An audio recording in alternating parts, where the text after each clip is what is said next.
Good evening, everyone. Thank you for coming and sharing your time with us this evening. I am Reverend Tia Taylor with Michigan Coalition for Human Rights, MCHR, and I am the co-chair. And wanted to talk about our podcast tonight. We have an awesome podcast, our Candid Conversations. And before we do that, I would like to let you know about our mission. Michigan Coalition for Human Rights promotes awareness of, commitment to, and advocacy for human rights and the environmental rights of planet Earth through education, community organization, and action. MCHR opposes forces that suppress human dignity, freedom, and justice locally and around the world. Oh, we have a wonderful conversation coming up. And I'm here tonight. And of course, not alone. We give kudos. Oh my goodness, so grateful to Janice J. Love, who is the founder of Turning the Moment into a Movement, who is also on the board of directors for Michigan Coalition for Human Rights. And she is our engineer. Thank you so much, J. Love. And we have our candid conversation. We have a very special guest tonight coming, and that's no other than our very own Alexandria Hughes. And she's going to be coming and sharing with us information, as many of us do recognize that in America here we have chosen May as the month of mental health awareness. And so in alignment with that, we are today talking about the effects of mental health with the new administration. So it is called Mind the Shift. Yeah, we're minding the shift. Sometimes people say, mind your mind, which means to pay attention to what you're thinking, pay attention to how you're feeling. But tonight, we're minding the shift, and that's navigating mental health in a new America. And we know that we have some changes that have happened. And so the objective tonight is to explore the evolving landscape of mental health in the United States under new federal policies, offering insight, critique, and community forward strategies that empower listeners. We want to empower our communities, and it's very important. This podcast is really targeting community leaders, mental health professionals, policy advocates, everyday citizens, nonprofit organizations, youth, and educators. All right. So we do have a very short couple minutes of a video I would like to play that talks about some of the changes that are occurring today in our new America. Thanks, Jay.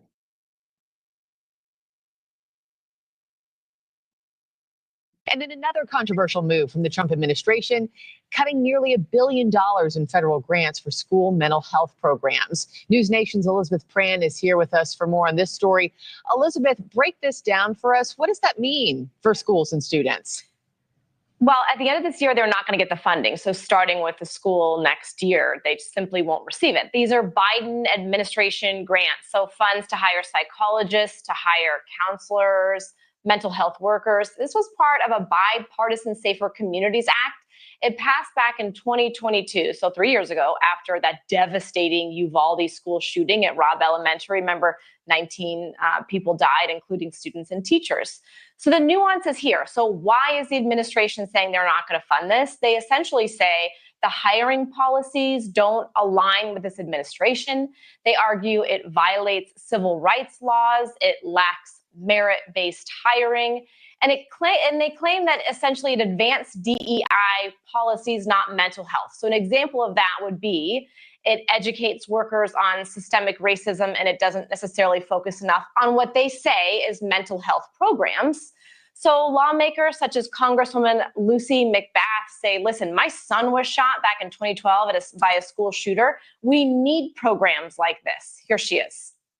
The Bipartisan Safer Communities Act has kept guns out of the hands of dangerous people like gun traffickers and domestic abusers. It has invested in improving mental health resources, both in our local schools and throughout all of our communities.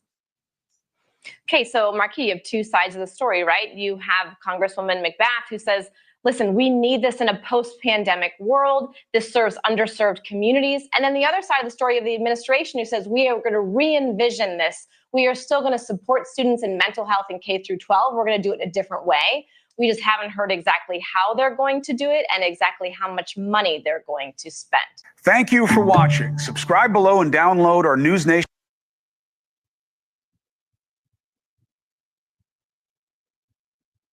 Thanks, Jay. So as you can tell, that's a lot of money. That's a lot of money, and that's a lot of children that will not have access. And this is just looking at it from an educational standpoint in our schools. And we got to remember that when it comes to mental health, the school system, they did studies and they proved that when you provide services in school and allow our children to have supportive services in school, it makes a difference. It helps them to learn. It helps them to remain included in the classroom. And I've been in several schools. One of my, the best school that I can say so far that demonstrated, I'm not going to say best for everything, but it did have a very well-oiled mental health machine. And that it wasn't based on labeling or separating or expelling and suspension. It really focused on healing. And that was the first time I saw that in Michigan. It really focused on healing. And I'm going to tell you something, from the administrators and the teachers and all of those people involved in leadership when it comes to education, they had one thing that was very important across the board. And that was, we love our children.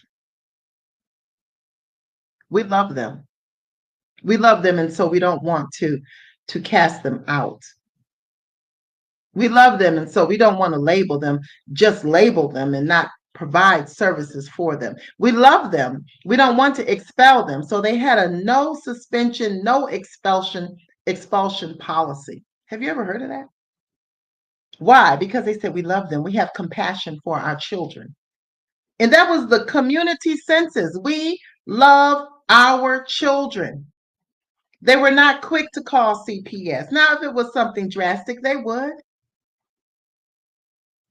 But I mean, for like, if the child missed so many days, they first try to get in touch with the parent. They would see if the child was dealing with a sickness. They would find out sometimes that the parents may have been going through divorce. Or maybe there was some domestic violence involved and that child needed some extra support. But at the root of it was compassion. It was love. And so tonight, that's what we're talking about in a way. How can we love ourselves through what is going on in our communities with the change of policy regarding mental health? It's time for us to really look at what can we do and what are the biggest shifts in the policy. What are the biggest shifts that have come as a result of the policy with United States? What are the biggest shifts? Now, they just mentioned the monies that were taken away. So, I mean, that's just talking about from a standpoint economically. And people just think of numbers. Well, it was so many millions that they cut. But what does that really look like? It's easy to say, oh, millions were cut. Okay, but what does that actually look like? What are the biggest shifts in U.S. mental health policy in 2025? How is that going to show up in our communities, in our life, in our schools? So in March, the Department of Health and Human Services announced a major reorganization, including the creation of the Administration for a Healthy America, AHA. This new agency aims to consolidate several existing agencies to improve coordination of health resources, particularly for low-income populations. How does that sound? Does that sound to you like it sounds to me like people pushing papers again and not really having a true solution? Making up things. Oh, I could be wrong. If I am, I apologize ahead of time. So this agency, I'm going to read it again, aims to consolidate several existing agencies. Okay, that means to get rid of them, to improve coordination of health resources, particularly for low-income populations. Now, these are people who were already vulnerable, who already don't have access to very good health care. Then they say, however, the reorganization has faced criticism and legal challenges with a direct court enjoining the plan in May. So they're still, and I know they're still discussing some of these initiatives that they want to do to reorganize and cut. Okay, so that's one major thing. Department of Health and Human Services is at the forefront of many families. There's also Medicaid policy changes. Now, remember, a lot of children get resources through Medicaid services. So a late addition to a GOP back tax and immigration bill passed by the House in May 2025 removes Medicaid coverage for gender transition care for all ages. Okay. This expansion of previous proposals aligns with broader Republican efforts to restrict transgender health care. So the one thing that concerns me here is when it comes to the transgender health care, and I'm not advocating or not advocating for this at all. I'm just speaking from a person who I believe I have a very humanistic view.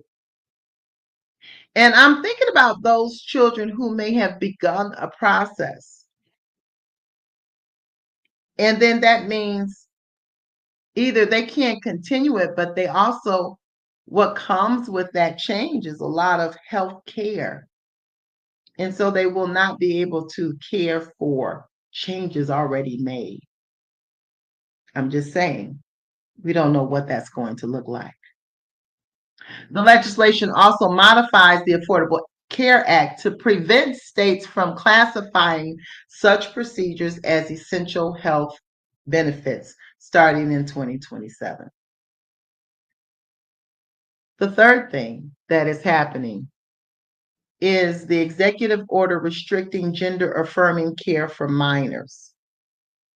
Okay, so a lot of times people may think of gender affirming care, it's not always medical,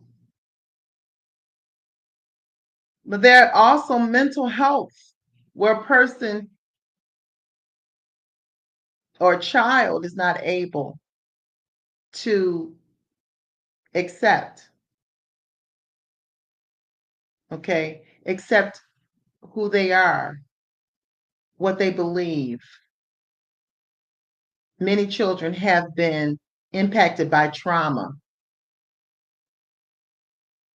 And so in January, they signed an executive order titled Protecting Children from Chemical and Surgical Mutilation. Now, the order acts to prevent gender affirming care for Americans under 19 years old by withholding federal funding and directing agencies to take steps to prevent surgeries, hormone therapy, and other gender affirming treatments. The order has faced legal challenges, some federal judges issuing injunctions blocking the government from withholding federal funds from hospitals that provide such care. I believe also that it's important to really look at mental health. We haven't gotten to that yet. Right now, we're still looking at the body, and these are the changes regarding mental health. And just know that the body and the mind are connected. So even though we're seeing things that happen outside of our mind to the body, it has an impact on mental health. There's the integration of behavioral health into primary care. So insurers are increasingly covering behavioral health services when integrated into primary care settings. This shift is driven by Medicare billing codes introduced in 2017, making the collaborative care model financially viable. The number of Medicare Advantage enrollees receiving mental health services through this model has grown eightfold since billing codes became available. So that jury is still out on that. We need to see how is that going now. Remember, the codes were introduced in 2017. We're now in 2025. Will there still be an integration of behavioral health into primary care? And if so, are they going to get behavioral health services even though it's under primary care? Yeah, we want to see how that works out.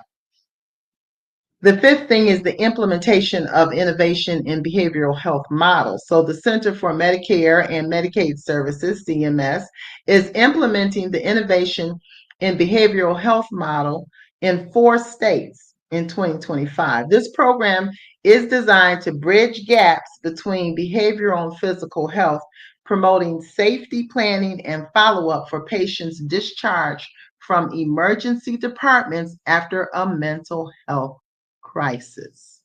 CMS is also introducing new billing codes for safety planning interventions and follow-up contact. Sounds good, I think. So under this program, we had just talked about the mind and the body being connected. And so they do acknowledge that there's a gap. So this is supposed to bridge the gap. Well, and why? Because there's a crisis, because people will go into the hospital in emergency when they're having a mental health crisis. Now, is this going to help people get more services? I'm really wondering about this. So there's supposed to be follow-up for patients that are discharged from emergency departments. So we'll still have to see how this is going to go.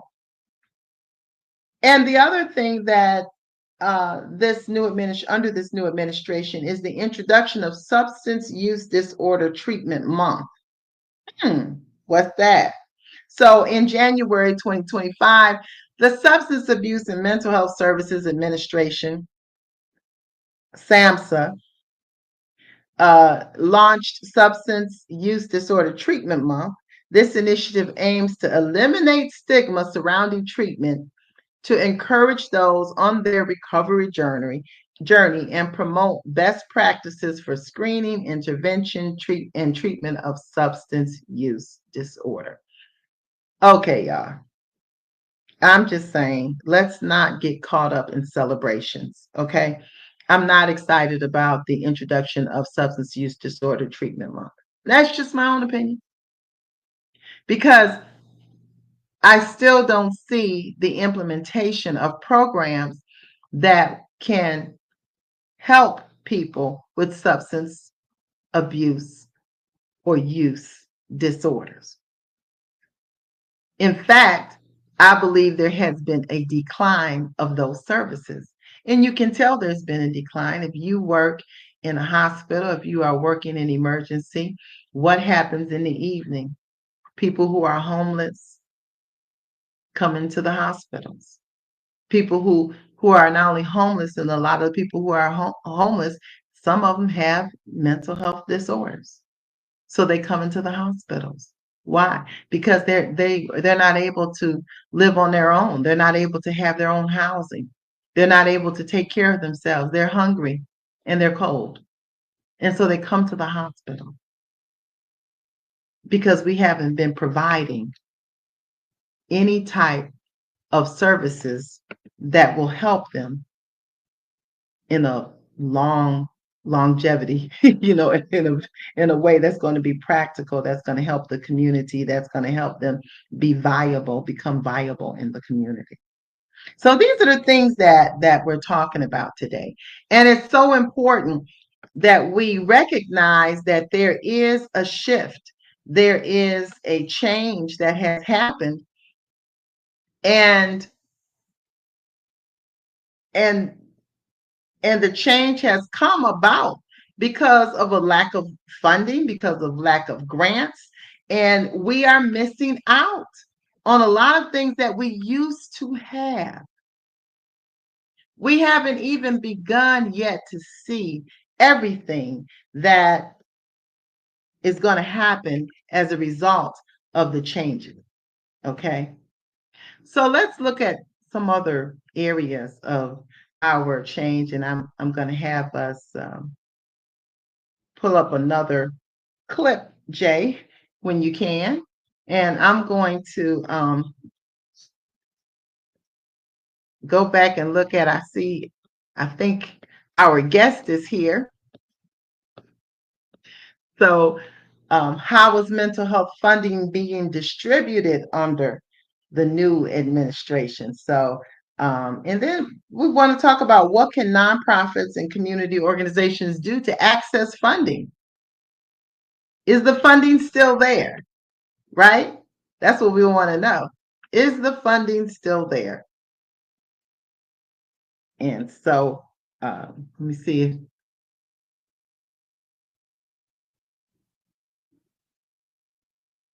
All right. Well, we will have our guest on shortly. So, oh, here we go. Hey, Allie. Woohoo! Hello. Hey. How are you? I'm I'm good. good. Wonderful. Yes, I just sent Jay another link to see if we can get this one on. because it really talks about the grants and the funding that are no longer some that are now no longer accessible for our students, our communities, and it's really important that we recognize what do we have, so under the current because of these shifts, the budget proposal was a budget of 8.1 billion, um, Mm-hmm. 8.1 billion for 2025, aiming to support mental health and substance use services. Now, that 1.6 billion was supposed to go towards the state opioid response. 180 million was supposed to go to children's mental health services. 29.9 million was supposed to go to suicide prevention, and there was supposed to be continued support to expand access to comprehensive mental health care. Now, the proposed federal funding cuts, SAMHSA program proposed a 1.1 billion, which is 15% reduction in funding. The National Institute of Health proposed an 18 billion, which is a 40% cut, which could impact mental health research funding. I mean, who doesn't want to do research anymore? They don't even, it's bad when you don't want to know the truth. Okay. And then the Department of Health and Human Services they're restructuring. And we've already talked about that with the creation of the Administration for a Healthy America, aims to consolidate agencies, including SAMHSA, and that's potentially affecting the program continuity. And then last, the impact on school mental health services. The administration has halted 1 billion in federal grants previously allocated to school districts for hiring mental health professionals, citing conflicts with federal civil rights laws. Wow. Wow. Go ahead, Jay. It's quite a mouthful.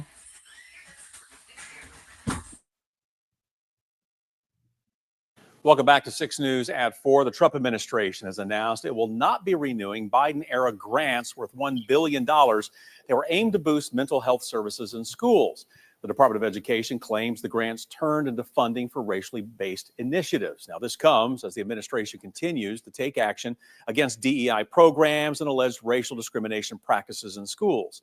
The grants were allocated under the Biden administration's bipartisan Safer Communities Act in 2022.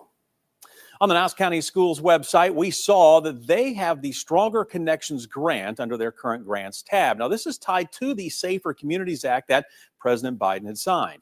The website says the purpose of this grant program is to establish safer and healthier school learning environments, prevent and respond to acts of bullying, violence, and hate that impact school communities at individual and systemic levels, among other programs and activities. Now, we have reached out to the school system and surrounding school systems to learn more about any possible impacts from the Department of Education.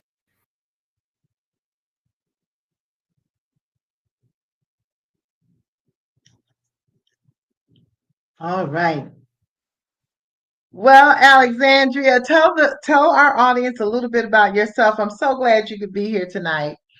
I'm so excited. Yes, thank you so much for having me.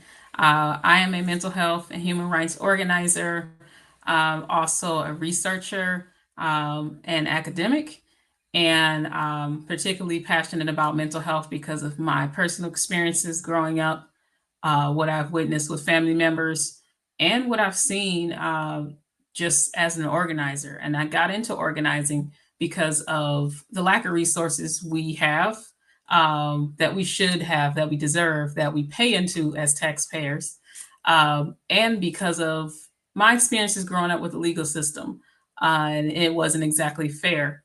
And I see that intersection between behavioral health and the legal system, and I work to undo that tie that they have with each other. Yeah, that's good. That's good work. Good work. Listen, I met Allie doing activism. Was able to see her personally when I went out to Dearborn, and I'm telling you, she's always Yes. at the forefront.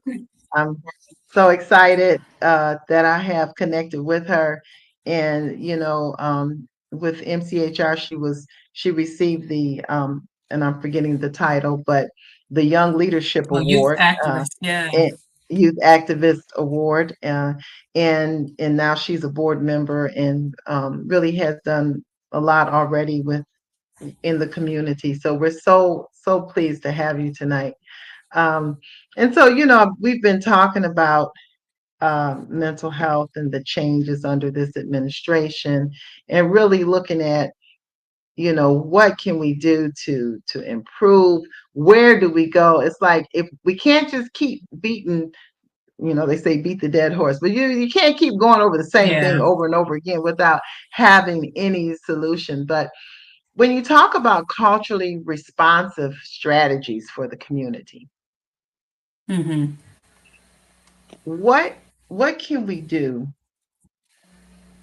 to strategize? What things can we adopt um, in our community that will help us to navigate um, through this time? Yes. So, on your question on what can we adopt, one of the biggest things we could do is sign up for mental health first aid training. And then there's also a mental health first aid training that is trauma reform. These are two separate ones, and that's the first step that we can take. That can be accessed through if you go to a university, say you go to a school. They typically offer that free for students, staff, faculty. Mhm. Say if you're just a community member and you want to sign up for it. I know the National Council for Mental Well-being offers this training, as well as I believe the mental health. It's called Opening Mind Association. Is one of them that Mhm. offer that, um, and then the Michigan Institute for Care Management and Transportation. Those are just a few that you can sign up through, um, where you can receive that training. It's something you can do virtually or you can do in person. There is flexible options.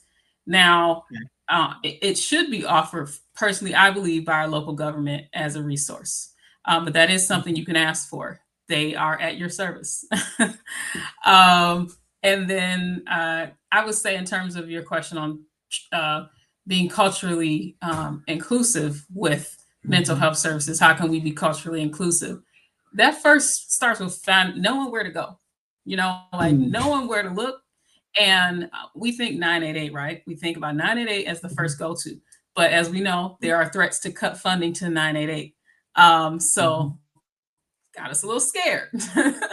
That's not the end all Yeah. be all. There's actually other services. The Mental Health Coalition website, I think it's like the mentalhealthcoalition.org. They have a whole host of resources that are for Black, Indigenous, and other groups of color, as well as Mhm. LGBTQ communities.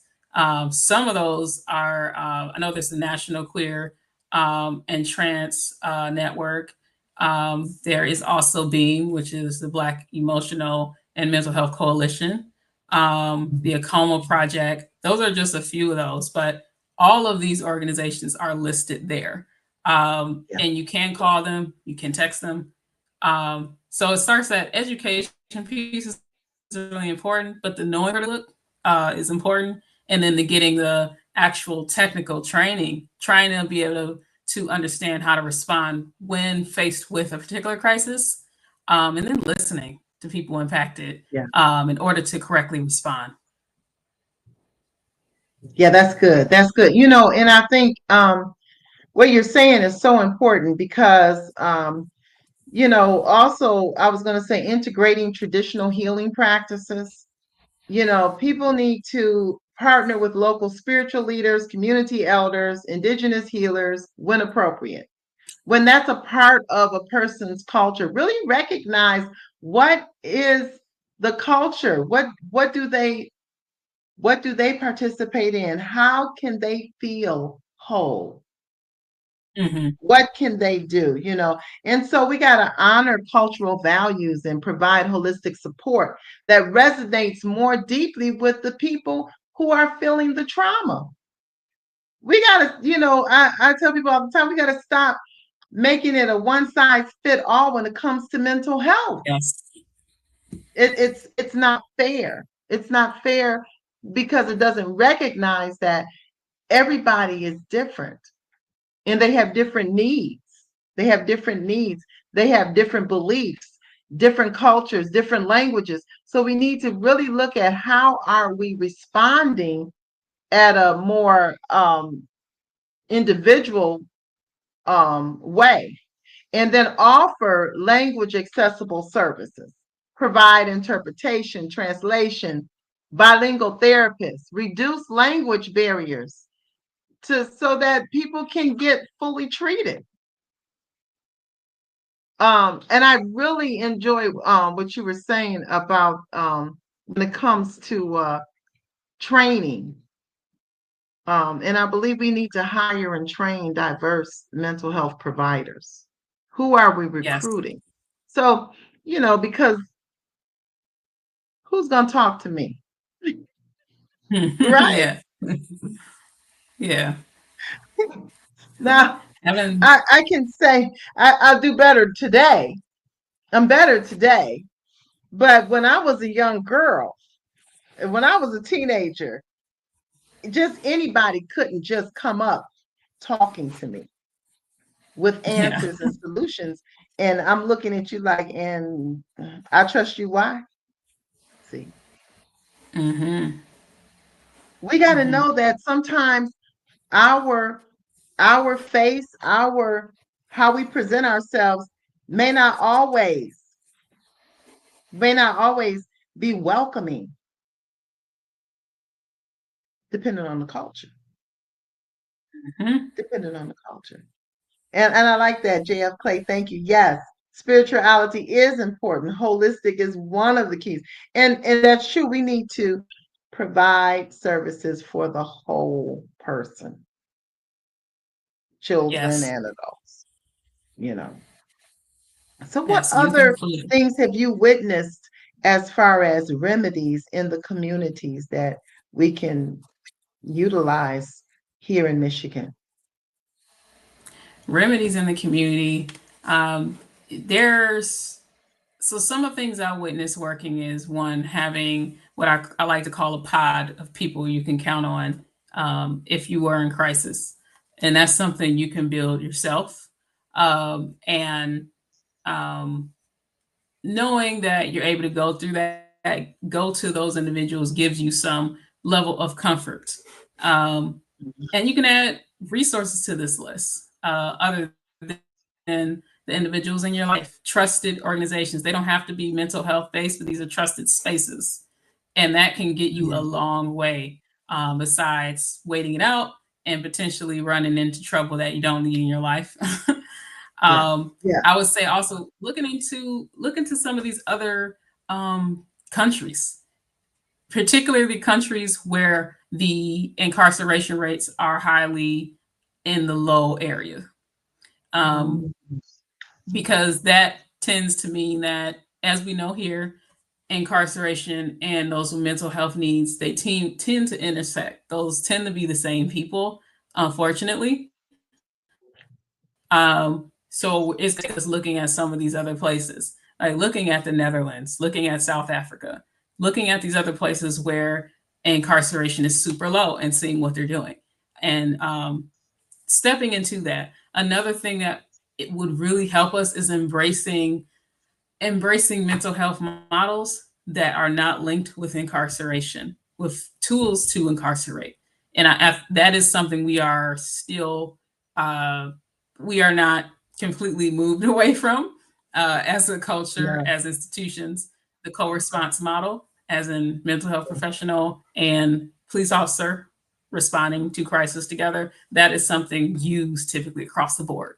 Whereas in places yeah, like Colorado, I know, want to say Denver, they have a program that is the opposite, where it is not a police officer coming with the mental health workers or whatever. Same thing in Oregon. and that is not happening. So it's going to take us further advocating for that and that on that end. But the other things are some things you can do, to start to change how mental health appears in your life, how crises show up in your life, and Yeah. and the way we can learn how to be different is looking into those other countries. Yeah. Yeah. And you know what? I say sometimes that in America we can be so snooty that we will trust only what we say, what we think, what we look at within ourselves, and not go without to see what other communities, what are other communities doing, what are other countries doing. We can't be right all the time. I think we are in this place today because we're not, and we didn't check ourselves. We didn't check leaders. And unfortunately, we have a love-hate relationship with police and with law enforcement. And some of us depend on law enforcement for everything. Everything. And so it's when you look at how many times that we hear about somebody calling the police for a loved one who needed mental health assistance and support, and that person ended up dying by the gun of the police. How many times? How many times were they not even a threat, but the police felt scared? Well, you had the wrong profession on the other end. That you needed somebody who was a professional with mental health to help that person. And so I just believe that even though we're going through a lot of budget cuts, very drastic cuts for mental health, I believe that that's going to force us to really get down in our communities with the real strategies. We have the answers.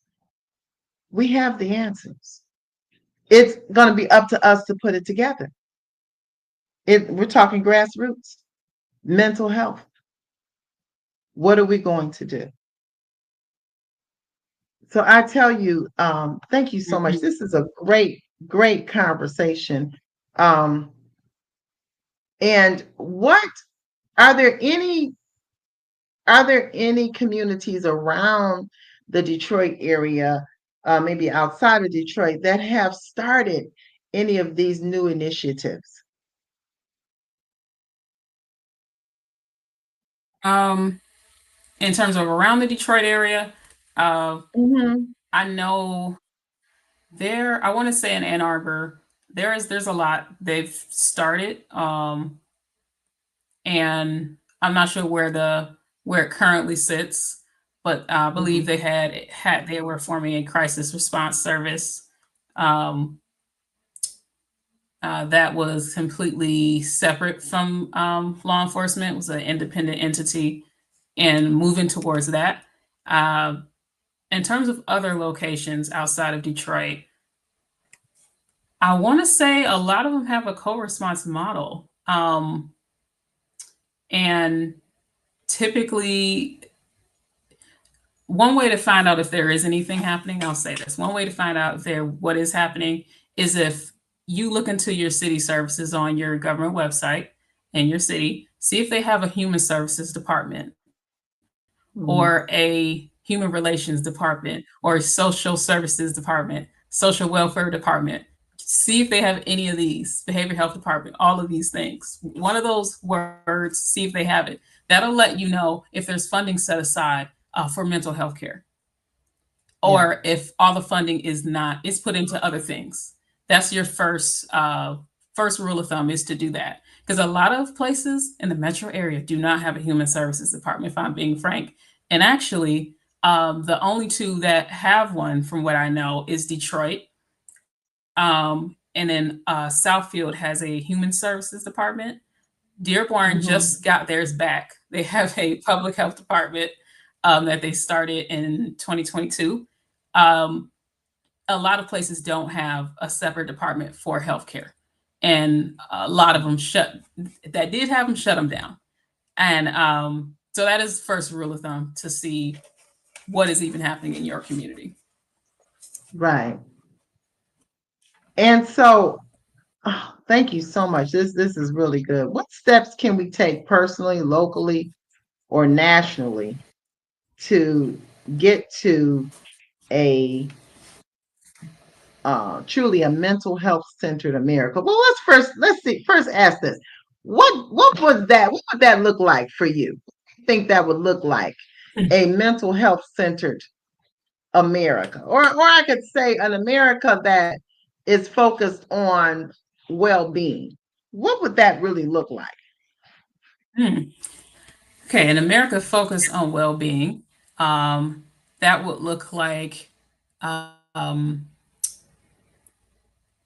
our local government as well as our federal government being just as aware of mental health and our Yeah. needs.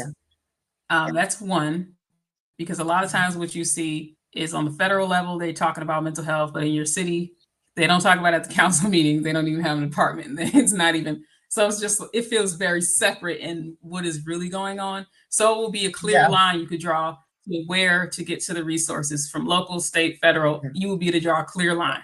So you will have access to resources and there will be funding set aside. That's part of what it looks like. It also looks like making sure that um, we are utilizing all of the wonderful mental health professionals and harm reductionists and anti-poverty strategists that we have to properly respond to those needs, to unhouse people, people impoverished, and people with mental health needs. Yeah. We would be Sounds like properly paying research. them. Yeah. They would probably be paid. Yeah. That's also Yeah. what it looks like, because we'd have people who actually care more about it. It would also look like not incarcerating those with mental health needs, not putting mental health facilities in jails and prisons. Um, it would also look like not creating laws that punish unhoused people. Grand Rapids has some of those. Um, honestly, Detroit has some of those. A lot of places have laws that punish people who are unhoused. There is there's a homelessness bill of rights that I know was introduced, I believe, last year on the state level in Michigan, because of how bad this issue is. So it would look like not punishing unhoused people for simply being unhoused. It would also look like us having housing for people, and it can be done using funding for what we really need versus what we don't. We There tends to be when funding is for mental health, substance use prevention services, as well as other social issues, welfare issues, the funding is questioned. But when it's for law enforcement, the legal system in general, and the military, foreign policy, that is never questioned. It's never changed. They get more if they want. It's just kind of this pattern we've been in. So an America with the proper mental health care would look like us interrogating those other departments more and removing funding if they are not meeting safety requirements. Right. There's never an accountability rule attached to funding for Yeah. foreign policy and then also for the legal system. That is a major problem. But when Reagan put his policies in place in the 1970s, they were incentivized for enforcing those.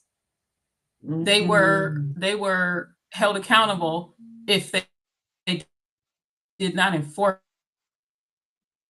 those. That is all the more reason Wow. we should do the opposite. So yeah, it would in a lot of ways. A lot of these areas intersect, and it's time to put funding where it deserves to go and to respond and support each other, not just what we Right. have had all this time. Not just because the legal system has been here all the time, we are just using that. No, we should actually use mental health professionals, people with life experience, people with cultural experience. It needs to be a robust coalition of folks. And we have to put the funding towards that. Amazing. I love it. Yeah, that makes sense. It makes sense. I think we need to, I think they need to be held accountable for not being able to meet the need. And I think just take the money and give it and provide it for a group who can meet the need, you know. Um, Yeah. but there's no consequences, and it's just amazing that there's no consequences for things like that, because any job anywhere else, if you fall short, you get fired. You do. You get time taken away. They change your schedule. They diminish your hours. You're gonna get gone. That's what's gonna happen. I know that's not a good Yeah, way of that's speaking no, English, but no. you won't There's have no, that job long at all. That there's got to be there are consequences. yeah. And so when we look at, I tell people, let's start personal, like start with self. So we need to educate ourselves. Educate yourself when it comes to mental health. Learn about mental health, learn about trauma, learn about cultural stigma and community specific challenges. There are challenges in every community. What's in your community? Don't act like you don't have a challenge. Sometimes the challenge could be you're around a community that lies and steals and kills and destroys. I don't know. I'm just saying. Depends on where you at. Prioritize your mental health. I'm gonna take care of myself. Everybody take care of yourself. Practice self-care, mindfulness, therapy, peer support without shame. Let's talk about it. Mhm. If you know you've been walking around unstable for years and you don't want to address it, it's time to talk about it. And then challenge stigma in your own circles.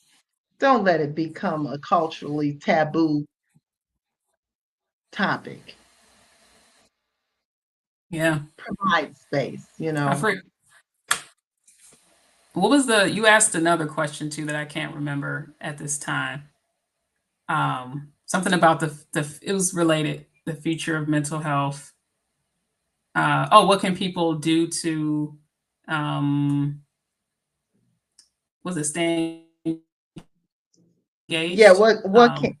Yeah. what can people do So today? Yeah. yeah, so a few things. So one, there's a lot of executive orders and bills being introduced and that's a lot to stay aware of. What I would recommend is there's one website that's been tracking all of that, bookings.edu. They have a page that tracks all the federal policies under the Trump administration.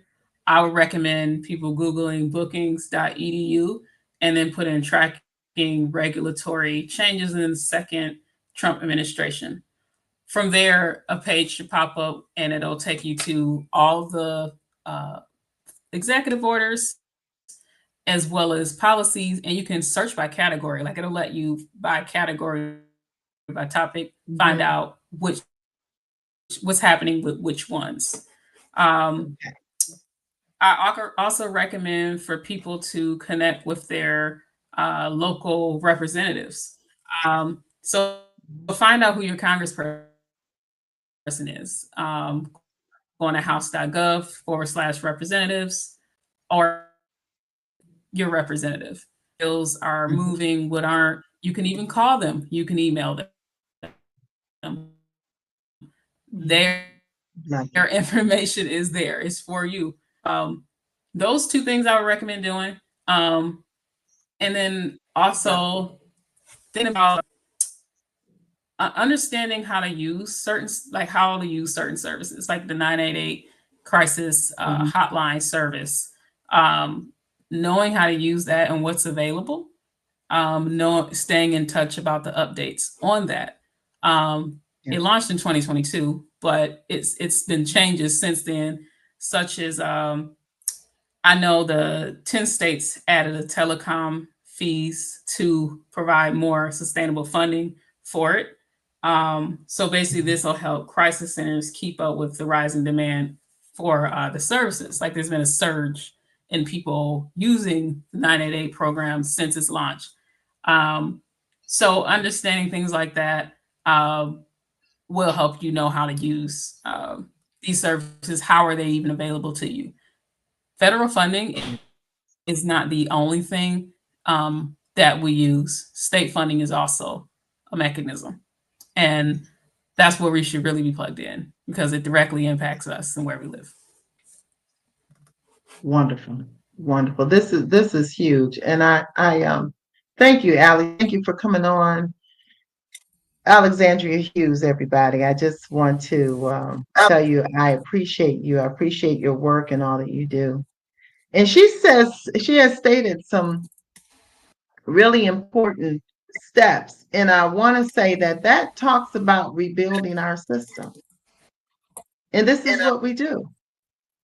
She said, contact your representative. So demand sustained or increased funding for community mental health programs, not against that. Vote in local and national elections and know what you're voting for. Don't be ignorant when you go to the polls. Research so you can allocate your vote in the direction that's going to benefit you and benefit your community. Support federal legislation. Back the policies like Mental Health Justice Act or expansions of 988 crisis line. And if you're not sure about 988, that's, she has mentioned it a couple of times as your crisis and mental health crisis and suicide prevention. And it's easy now, it's just 3 numbers. Get to it. Demand culturally responsive funding. Push for federal and state grants to prioritize culturally specific care models and providers. And hold the institutions accountable.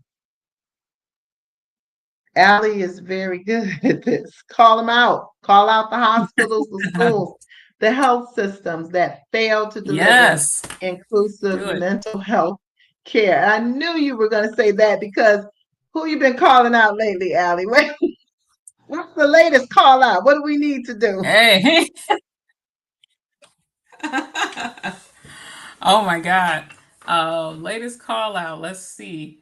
As of late, honestly, it's had a lot to do with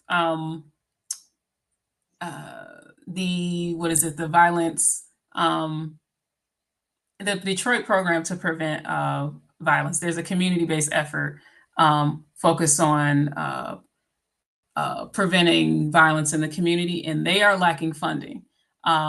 They are not receiving funding, and it is shown that these efforts have decreased violence in the city of Detroit. Wow. However, Detroit Police Department receives funding every year, and it's increased for the last 5 years. And there's not a separate fund for the violence intervention program. Groups like Force Detroit are some of them. There's a few others that are part of this program that are decreasing violence without relying on police and jails, etc. They don't have permanent funding. How they started it was from the American Rescue Plan Fund. There's a push for funding on the state level. I don't completely agree with how it's positioned because to receive, if that bill does pass, and I'm forgetting the name, if a bill does pass, then funding would go, it would go to law enforcement and to this program, and that's where the funding would lie. There is not a separate department for this initiative. There's not a separate bucket. So, and this has been people have been looking at this nationally. So I would highly recommend I would highly recommend reaching out to Detroit City Council, especially the candidates running for council, running for mayor, reaching out to them and advocating for a permanent funding source for the violence intervention program in Detroit, and asking them to attach accountability and accountability requirements to funding that police receive, instead of just their funding being received every year, just because there should be some type of way to hold them accountable. And we can do that, but we need me, you, and everybody to reach out so they can start doing that. Exactly. Well, thank you, Alexandria. You guys, thank you so much, Alexandria, for coming tonight. Thank you, J Love, for having us and helping us engineer through everything. And by all means, if you are interested in becoming a member of Michigan Coalition for Human Rights, just go to our website at mchr.org. And we are excited to welcome you in. We have our annual meeting coming up in this month in just 3 weeks. And I think that's the 17th. It's on a Thursday. And I am excited about our focus on Michigan and rehumanizing human rights 2025. Have a wonderful evening and God bless you.